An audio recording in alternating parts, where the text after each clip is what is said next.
everybody. Welcome back to Tuesday Tips for Leaders of Volunteers. I am Dana Litwin, and this week talking about when to convert a volunteer role into a paid employee position. So changing the classification and the compensation. And I'm not going to get into all of the nitty-gritty of HR rules in the United States or elsewhere, but in these short Tuesday tips, I want to tell you when you might get to this decision if you haven't gone through it, and what to keep in mind as you make this decision of does a job now need to be done by paid staff, and do we have to create a new staff position to cover these duties and these tasks? So all volunteers should understand the impact of their work, that they're important, that they're significant, that they're valued, that they're respected.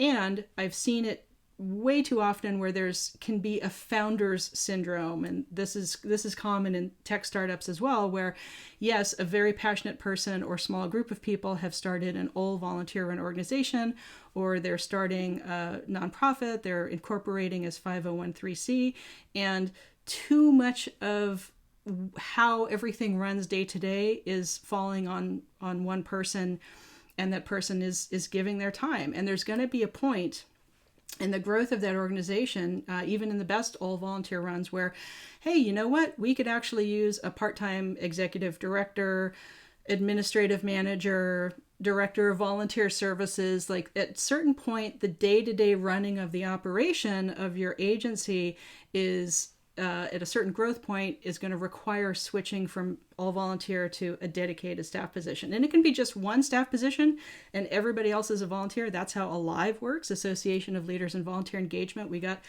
years ago when I was on the board, we realized that, hey, we absolutely need a dedicated paid administrative operational position. And my fantastic friend and colleague, Gretchen Jordan, stepped into that role perfectly. And the agency has had just tremendous success since that was created. That role was created, and she's been wonderful in it.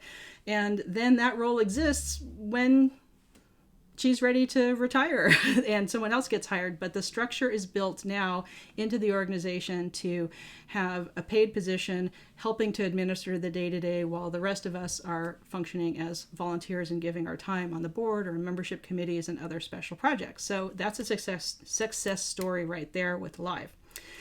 You also want to listen to the feedback of, if it's not the founder, of the people in these volunteer positions who could just be outright saying, this is too much. We can't handle this. Our team we have to do something different. We're getting overwhelmed. We're getting burned out.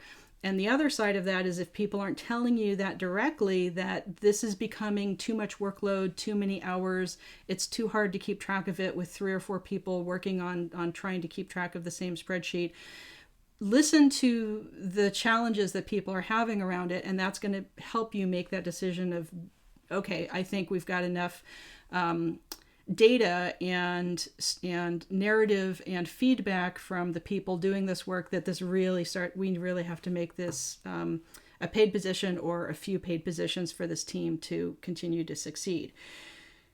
We also want to consider converting something to a staff position if it requires a very specific, consistent skill, and if it requires a certification that someone has to pay out of pocket to get, like around medical or emergency services or CPA for finances, and if it's harder and harder to recruit volunteers for that position. And this example is from Australia, and I'm going to link to the article in the video description below, but not just in the United States, North America, with volunteer fire departments, things like that, but particularly there's been an issue in Australia that disaster and emergency response services have perhaps traditionally relied almost entirely or too much on community volunteer groups. And we're at a point with the pandemic pressures and labor shortages and economic situation, quite frankly, that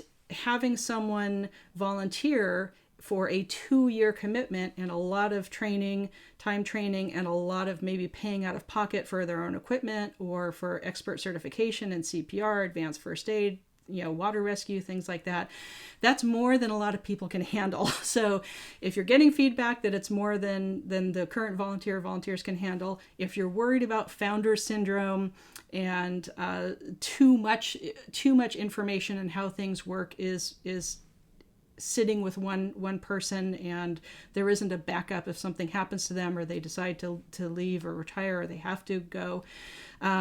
But also when you're creating this position, make sure that it is a living wage. We already are undervalued and usually underpaid and under-resourced as leaders of volunteers. So if you are in the position to create a new staff role, new employee role, make sure that it is a more than fair livable wage, and gauge that by the private sector equivalent and not just the nonprofit or voluntary sector, because again, we tend to be undervalued. But I'm going to invite you to take the opportunity to elevate the role and the pay with it for these really crucial positions, and that's going to help the agency succeed and be able to have more mission impact and more capacity building throughout the community that you are working with. So no lowballing, make it a living wage, and whether it's full-time or part-time, make sure that that's really fair. So I do hope that you enjoy these Tuesday tips. I love doing these for you just about every week. I've got a lot of great priceless advice guests and more Tuesday tip guests coming up soon. So if you're not yet subscribed, please join the Cool Kids Club and hit like on this video, and also, hit the little bell icon to be alerted when I have a new video uploaded just about every week, and sometimes a little bit more than that. So we'll see you next time with more Tuesday tips. Thanks so much.